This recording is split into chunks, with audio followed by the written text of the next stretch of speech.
వ్యవస్థాపక అధ్యక్షులు ఆనంద్ కూచిభట్ల గారికి, ప్రస్తుత అధ్యక్షులు రాజు చామర్తి గారికి, దిలీప్ గారికి, పొట్టి శ్రీరాములు తెలుగు విశ్వవిద్యాలయం విశ్రాంత ఆచార్యులు ఆచార్య మృణాలిని గారికి, అలాగే వేదికపై ఆసీనులైన శాంతి గారికి, శ్రీదేవి గారికి, పవన్ గారికి, అరవింద్ గారికి అందరికీ పేరు పేరున నమస్సులు.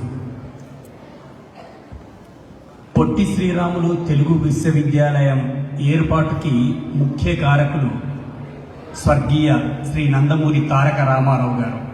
ఇక్కడున్న తల్లిదండ్రులకు, పెద్దవాళ్ళందరికీ తెలుసు నందమూరి తారక రామారావు, ఆయన అందరూ ఎన్టీఆర్ అని పిలుస్తారు. ఇప్పుడు ఇక్కడ చదువుతున్న చిన్నపిల్లలకైతే ఎన్టీఆర్ గారి గురించి తెలియకపోతే జూనియర్ ఎన్టీఆర్ గురించి బాగా తెలుసుంటుంది. త్రిపుల్ సినిమాలో యాక్ట్ చేసిన జూనియర్ ఎన్టీఆర్ గారి తాతగారు తెలుగు విశ్వవిద్యాలయాన్ని ఏర్పాటు చేశారు.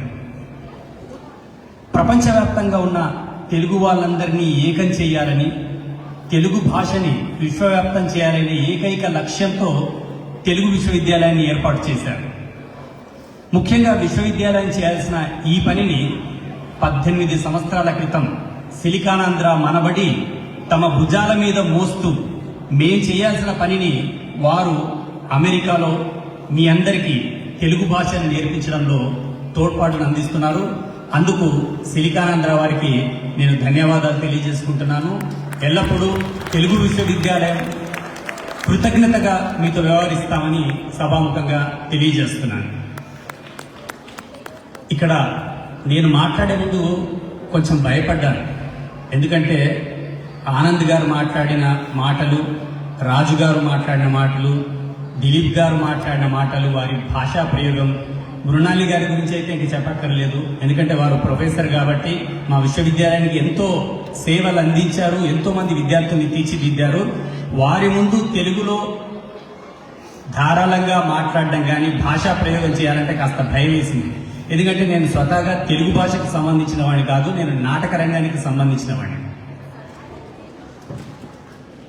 కాస్త ధైర్యం తెచ్చుకొని మీ ముందు మాట్లాడడానికి ప్రయత్నిస్తున్నాను.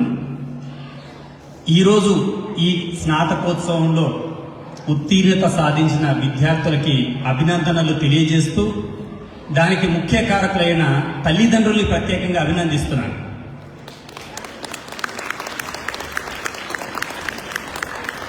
మీరెప్పుడైనా మీ పిల్లల పాఠ్య ప్రణాళికను చూశారా?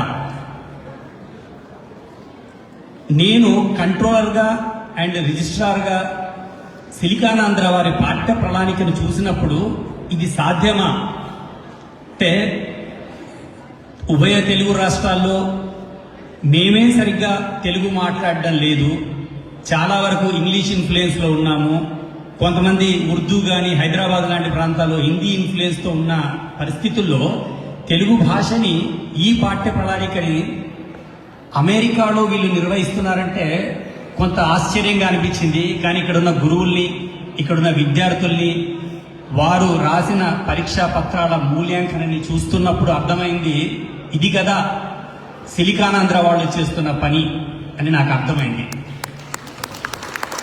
నిజంగా మీరంతా అదృష్టవంతుడు.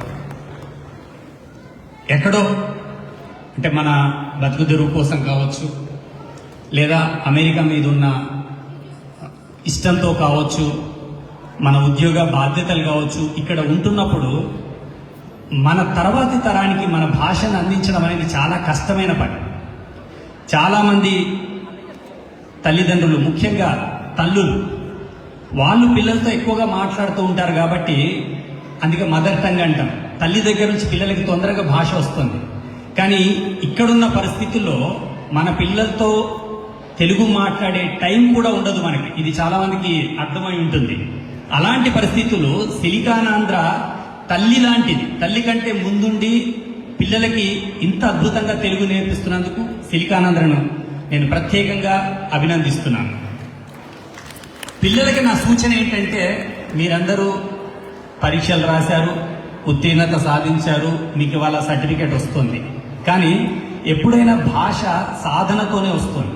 మనకు ప్రాక్టీస్ లేకపోతే భాష రాదు. మీరు ఈ కోర్సు చదువుతున్నప్పుడు తెలుగులో మాట్లాడగలరు, తెలుగులో రాయగలరు.